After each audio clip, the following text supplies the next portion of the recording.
welcome back. You know what? We have Ron Sinai from the ID Cyber Center. Now, if you've been looking for a date on Find Me, well, they found you. They found all 416 million people, and you know what? There are hackers that found you.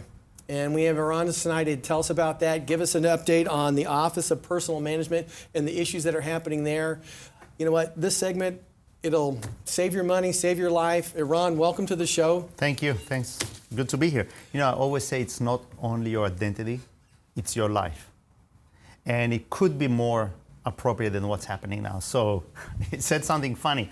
Find me, and they did find you. So that's one of those adult websites. Yes, you know what? Those are the websites that the people are trying to hook up on, and That's you know right. they got hacked, and you know what? And that just came out on Monday, right? That's correct. That's correct. Now, what can people do if they find out their data is compromised or their personal information is compromised? First thing you need to do, if you were a member, go in and change your login, username and password.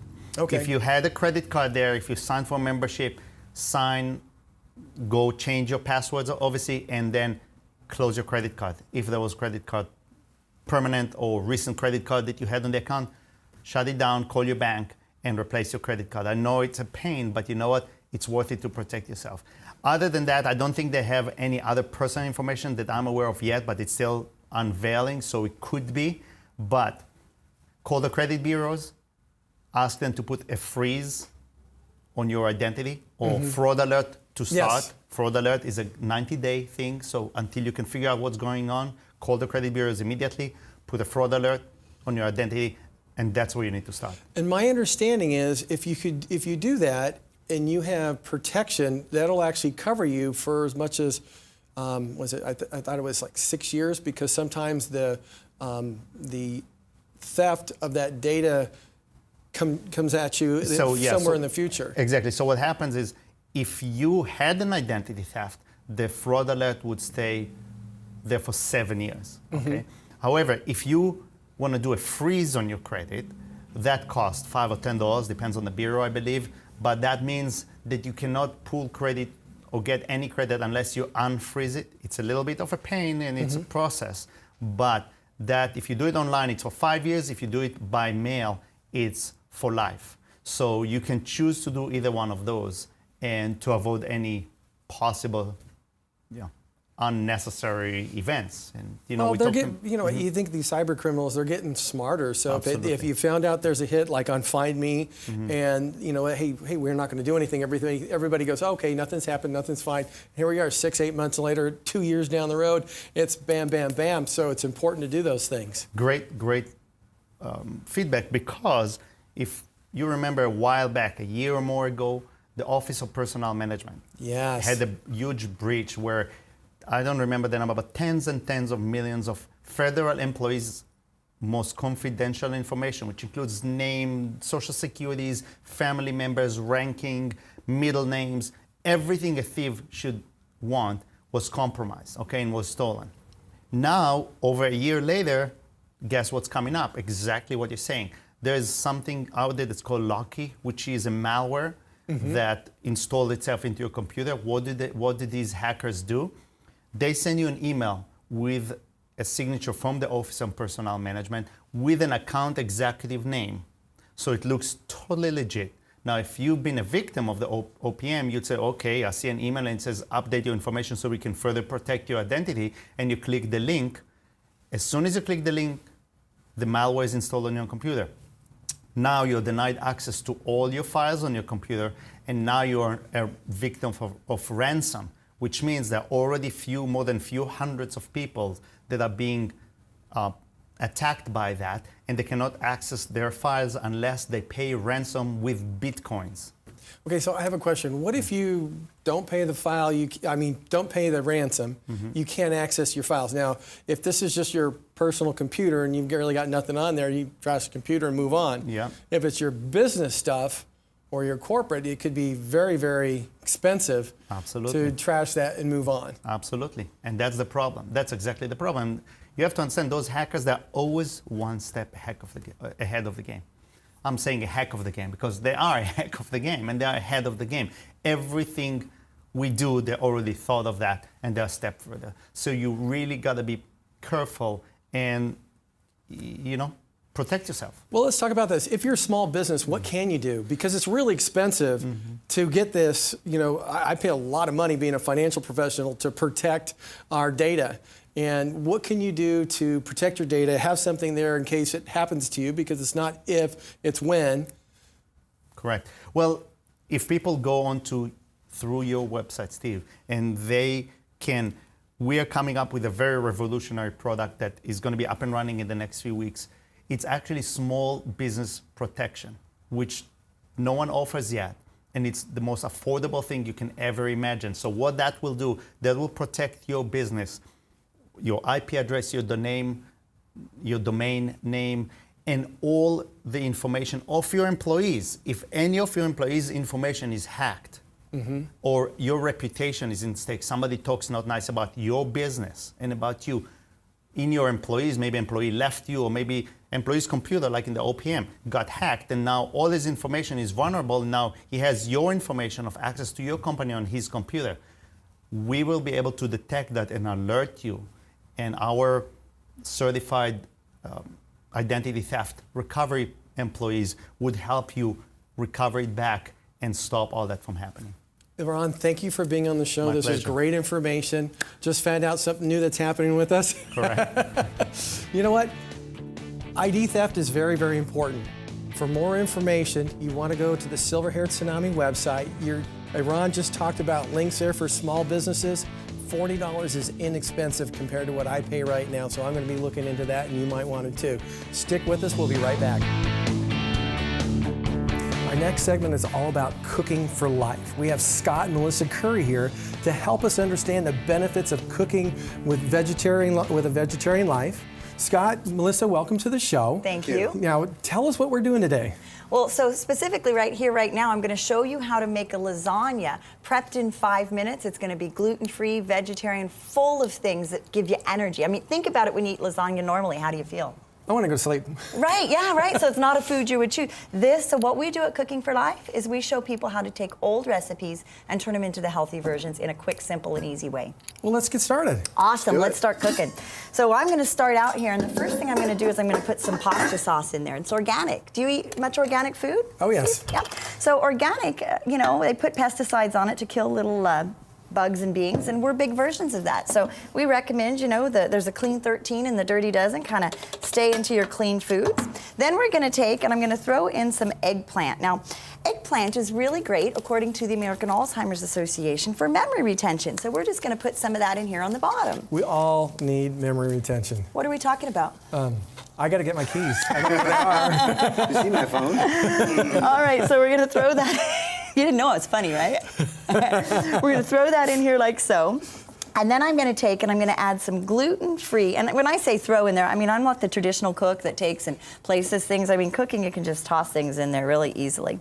And then we're going to put in some gluten-free noodles. Now, you said you were gluten-free. Yes. The reason why I eat gluten-free is I went through colon cancer 10 years ago.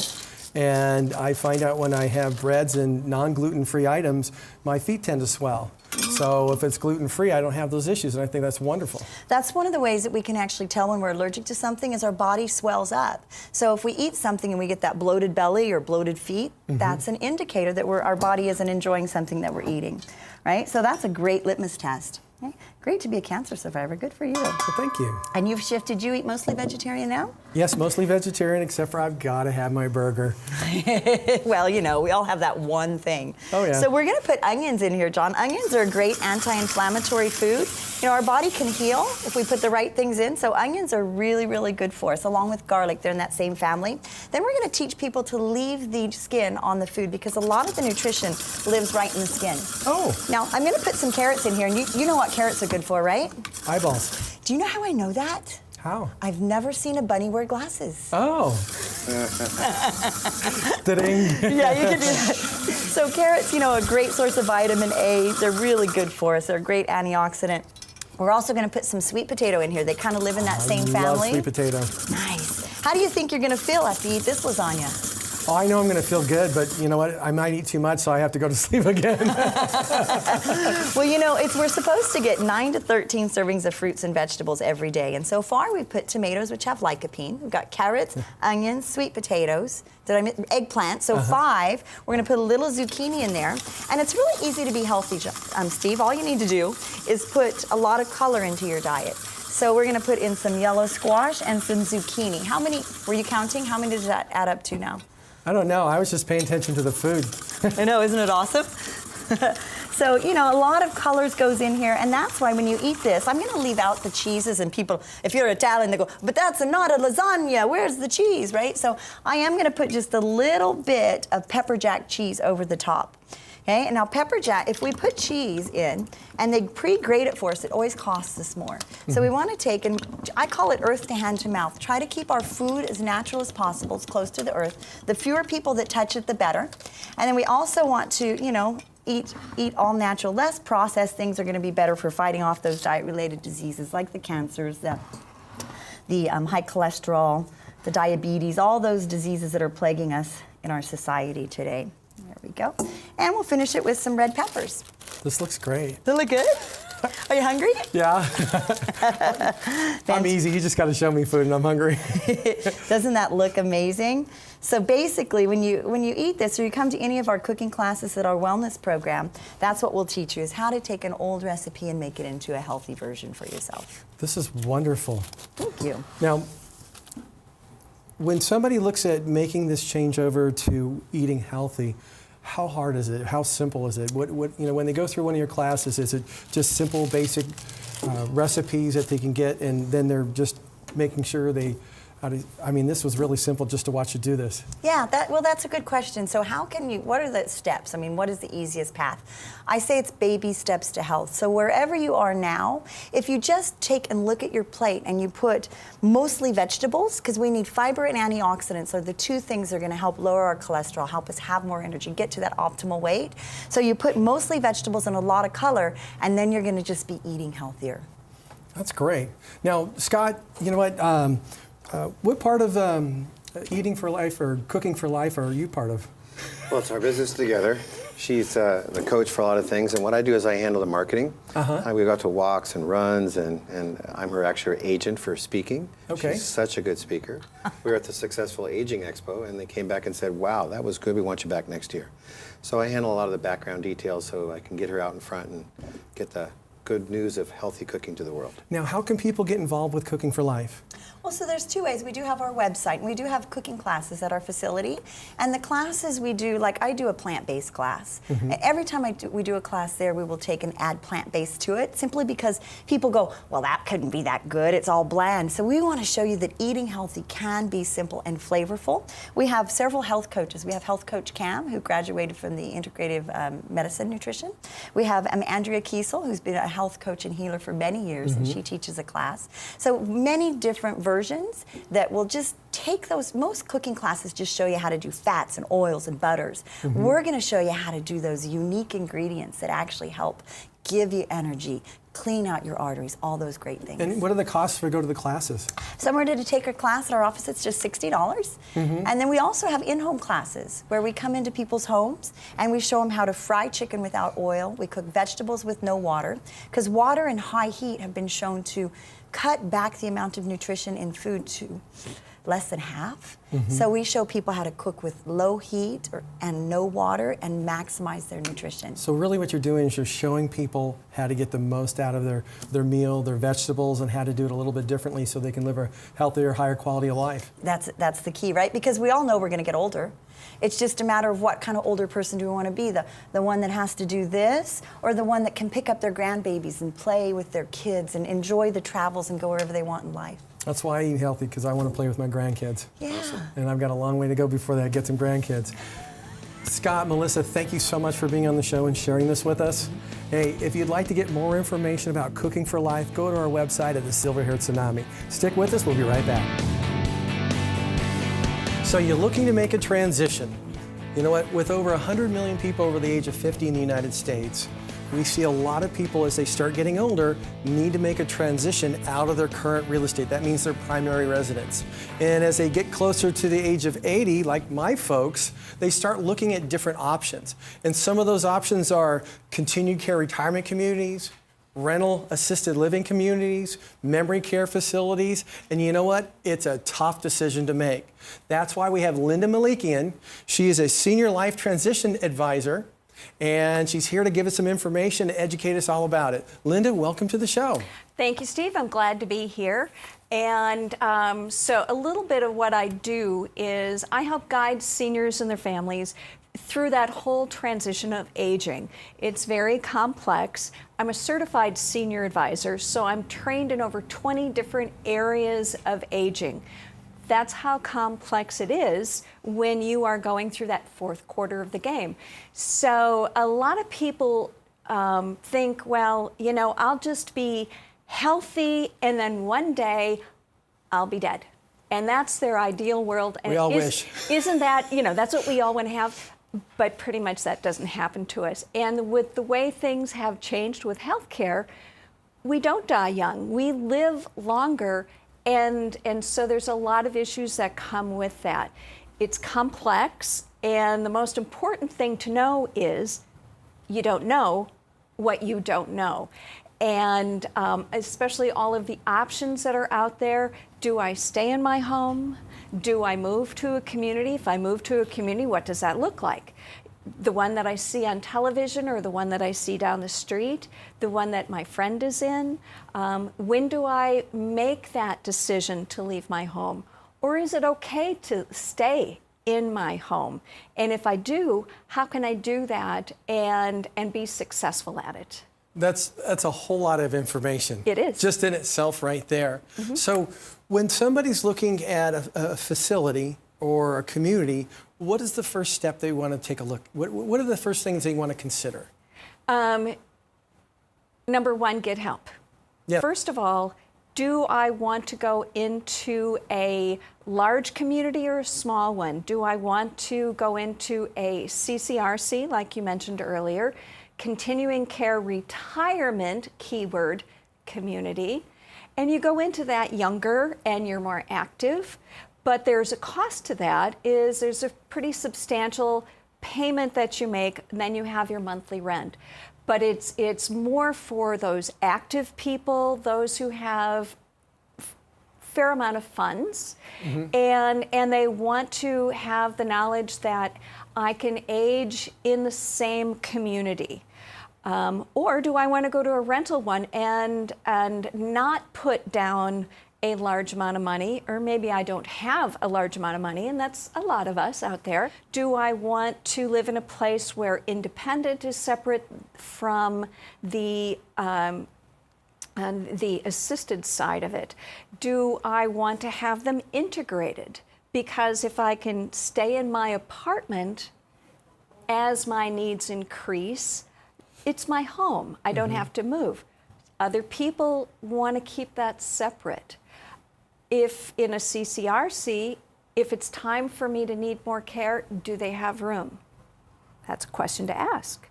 And do they have memory care? Should I need that? And within memory care itself, there are a lot of choices.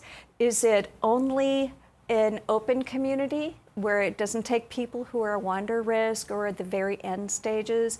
Is it a place where you can transition for, I'm okay right now, but I've got a little bit of impairment, and then it progresses, but they have programs to keep you independent longer before or if you need to move to a closed community where the people with the biggest disease are. Do I need to have a place that has skilled there, a skilled nursing facility? Or is that not important? And what most people don't realize is the nursing home of old is really gone. These are skilled nursing facilities that are really there for post-hospital stays. They're short-term stays. Medicare does not pay for custodial care, your long-term care. That's the biggest myth that is really out there, is like, well, if I need care, Medicare will pay for me to live.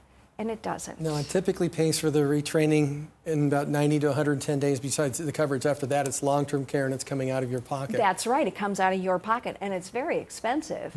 And now there are some instances where custodial care in a nursing home happens, skilled nursing facility happens, but typically that's for somebody who has significant medical needs. I have a feeding tube, I need injections, I need nurse oversight 24 hours a day, or I'm indigent and Medi-Cal pays for my care and my housing. So you went over a lot of different things, and just like in my field, a lot of people didn't grow up learning about those things like you've spent the last many, many years learning and understanding those things, like I in the financial field. So it's really important that somebody sits down with somebody just like you and understands how their transition, the way they want their transition, but they need to do it early before they start becoming unhealthy. Make it a plan. Because they might not be able to make that decision for themselves, and they're stuck with others making the decision or the state making the decision. Right, right.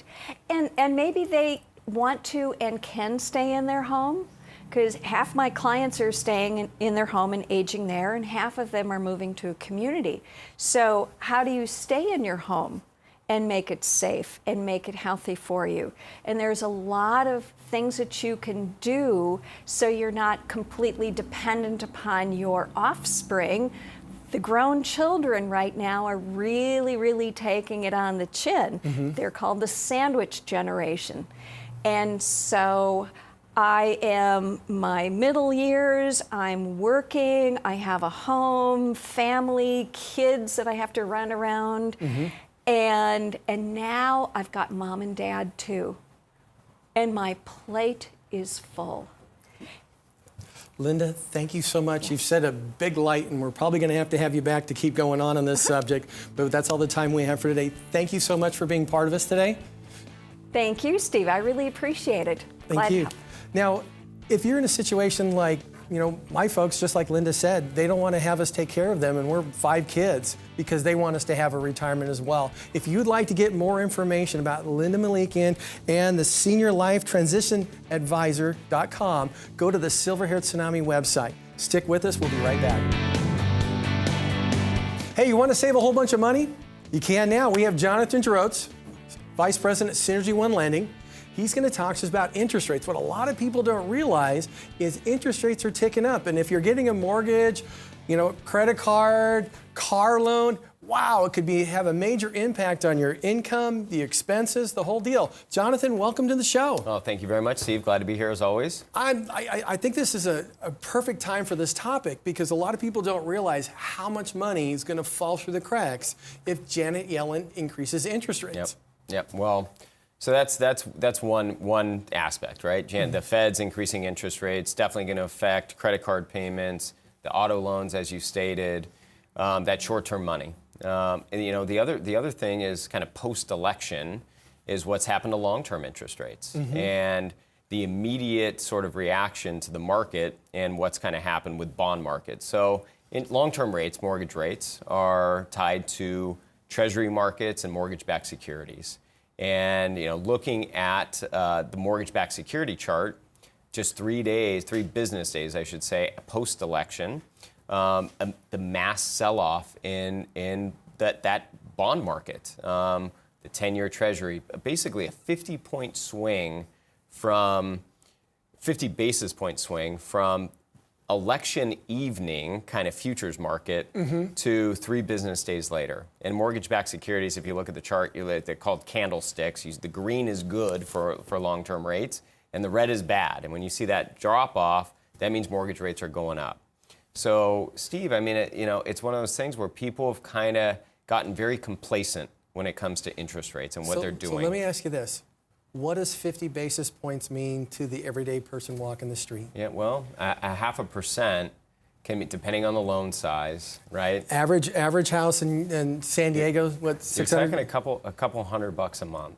Okay, so a couple $100 a month. That's just right now. Yeah. So next month when Janet Yellen decides to raise interest rates, or Britain, the LIBOR, they were looking to raise interest rates by a 0.5 point before Brit exit. Right. And now everything's calmed down there. They might be looking at doing that again because everything's back to status quo. Right. So that means people could be in a position where, like, if they wait too long, they could be not paying a couple $100 more, but for $500 more, and then it's $6,000 a year. Hey, that's a difference in a car. Yeah, it's a huge difference. And we still have people in adjustable rate mortgages, Steve, or lines of credit, those seconds, or first lien seconds, those lines of equity, home equity lines of credit, that are adjusting right now. And it's, I actually talked to somebody who was a client, family people. They have a daughter going off to college this coming year. And that principal and interest payment compared to their interest-only payment that they're paying right now is going up $400 a month. And that's just the one-time adjustment. Janet Yellen increases interest rates by 0.25%. That payment's going to go up even higher. The next time she raises interest rates again, payment goes up higher. Where does it end? And with these long-term rates, if you want to do something, if you want to kind of stop the bleeding with the payment, long-term rates are going up. And now's the time where people need to kind of unbury their hand out of this. I hate to say it, but you've waited too long. You got to make a move. Well, here's one of the big things that people don't realize. See, the last time the rates were this low was in 1960s. Yeah. So if you think this is going to come back or stay this way for a long period of time, it's not. Once the economy gets rolling, you're going to see those interest rates go up. You're going to see the difference on your mortgage. Now's the time to take a look at it. Now, you offer a free analysis of somebody's mortgage. How does that work? Free mortgage checkup. I mean, Okay. people should be doing this annually, if not every 6 months. But it's really just sitting down, looking at your mortgage, what's your interest rate, what's your balance, what's your goal, right? Maybe you're in a 10-year mortgage and you actually want more flexibility. Maybe you're in a 10-year fixed and your payment's pretty high, but you were thinking, I need to get this house paid off. But you're kind of strapped financially every day, especially if you're on a fixed income in retirement. And maybe you move that to a 20-year mortgage because it's not that important to pay off the mortgage in your whole entire financial plan. And you save yourself $800, $1,000 more, maybe $1,500 a month just in payment. And it frees up other money. I was just going to add something else. There's many people we've spoken with in the last 3 or 4 months that, from a financial planning perspective, long-term, financial well-being from an income standpoint, they say, hey, I owe $300,000, $400,000 on this home, but I've been paying on it for 15, 20 years because I used to owe $600,000. But if they refinance now, their payment is less than half of what it was before, and they can use that as income to go to live the life they want. And people don't realize, hey, you know what, maybe I'm shooting myself in the foot, and it's time to take a look at that. Yeah, definitely. Well, and there's still opportunity to buy investment properties, Steve. I mean, that's the other thing. I mean, maybe get in on that before interest rates go up too much, and pick up an income property. I mean, there's a lot of value. After Prop 64 passed, from what I'm told is people are going to want to come to San Diego. And rental rates are going to go up even higher. I think that was going to happen anyway because everybody loves our city. That's right. Yeah. Jonathan, thank you so much for sharing that information because it does make a big difference in people's lives and it gives them the ability to not have their money fall through the cracks, and we appreciate that. My pleasure. You know what? For more information on your mortgage, you know what? Go to the Silver Hair Tsunami website. Hey, stick with us. We'll be right back. Thanks for being with us. We'll see you next week.